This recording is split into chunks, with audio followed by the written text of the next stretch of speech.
ఓం నమ శివాయ శ్రీమాత్రి నమ. మిత్రులకి శ్రేయోభిలాషులకి అలాగే నన్ను ఇంతగా ఆదరిస్తున్న యూట్యూబ్ ప్రేక్షకులందరికీ కూడా పేరు పేరు ధన్యవాదాలు. మిత్రులరా, మీ అందరికీ కూడా పరాదేవత ఎల్లవేళలా మీతో ఉండి మీ మనోవాంఛ నెరవేర్చాలని మనస్ఫూర్తిగా కోరుకుంటున్నాను. మనం దేవునికి దీపాలు వెలిగించడానికి ఎటువంటి ఒత్తులతో వెలిగిస్తే ఎటువంటి ఫలితాలు వస్తాయో తెలుసుకుంటున్నాం.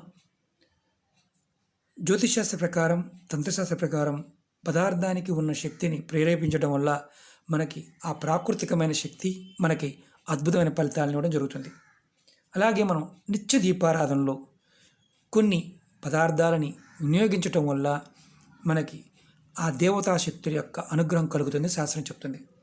మనం ఈ రోజున పసుపు రంగు బట్ట, అంటే తెల్లటిదైనా తీసుకోవచ్చు, ఎలా చేస్తే ఫలితం ఉంటుందో తెలియచేస్తాను.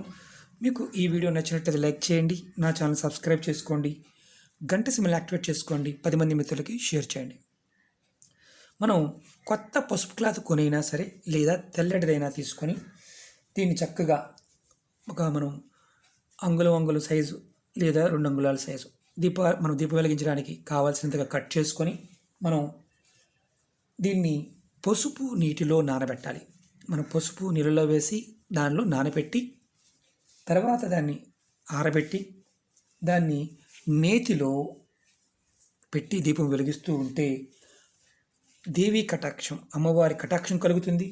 అలాగే మీకు ఏదైతే ఆహారం పాయింట్ ఆఫ్ వ్యూలో ఎప్పుడూ కూడా అన్నం తిన్న వారికి అన్నం అరగకపోయినా, కడుపుకు సంబంధించిన ఇబ్బందులు ఉన్నా, అలాగే పేగులకు సంబంధించిన వ్యాధులు ఉన్నా మనకి తగ్గుతాయని శాస్త్రం చెప్తుంది. అలాగే ఎవరికైతే కామెర్లు వస్తాయో కామెర్ల రోగం త్వరగా తగ్గడానికి మనం ఈ పసుపు కలర్ క్లాత్ని దీపారాధన, అంటే చక్కగా నేతిలో దీపారాధన చేస్తూ ఉంటే కామెర్ల రోగం కూడా తగ్గుతుంది అని శాస్త్రం చెప్తుంది.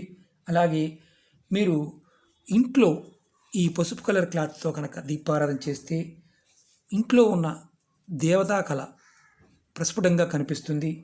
అలాగే ఎవరికైతే గురుబలం తక్కువగా ఉంటుందో జాతకంలో వారు ఈ క్లాత్తో, ఆవనేతితో కనుక దీపారాధన చేసినట్లయితే అద్భుతమైన ఫలితాలని పొందుతారు.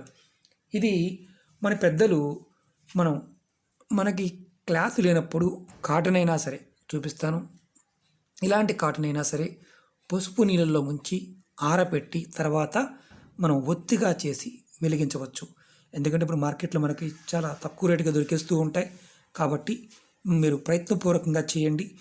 ఖచ్చితమైన ఫలితాలు రావాలి అంటే పరిపూర్ణమైన నమ్మకం, విశ్వాసంతో మనం ప్రయత్నం చేయాలి. అప్పుడు మాత్రమే మనకి ఫలితాలు వస్తాయి. మన దేవతారాధన పాయింట్ ఆఫ్ వ్యూలో ఎన్నో కొన్ని లక్షల ఉపాయాలు ఉన్నాయి. అందులో మనం చేయగలిగేవి, మనం ఆచరించగలిగేవి, మన పెద్దలు చెప్పినవి మనం తెలుసుకుందాం. నెక్స్ట్ వీడియోలో మీకు ఎర్రటి ఒత్తులతో ఎలాంటి ఫలితం ఉంటుందో తెలియచేస్తాను. మీకు ఈ వీడియో నచ్చినట్లు లైక్ చేయండి, నా ఛానల్ సబ్స్క్రైబ్ చేసుకోండి, గంట సింబల్ని యాక్టివేట్ చేసుకోండి, 10 మంది మిత్రులకి షేర్ చేయండి. ఓం నమ శివాయ శ్రీమాత్రే నమః.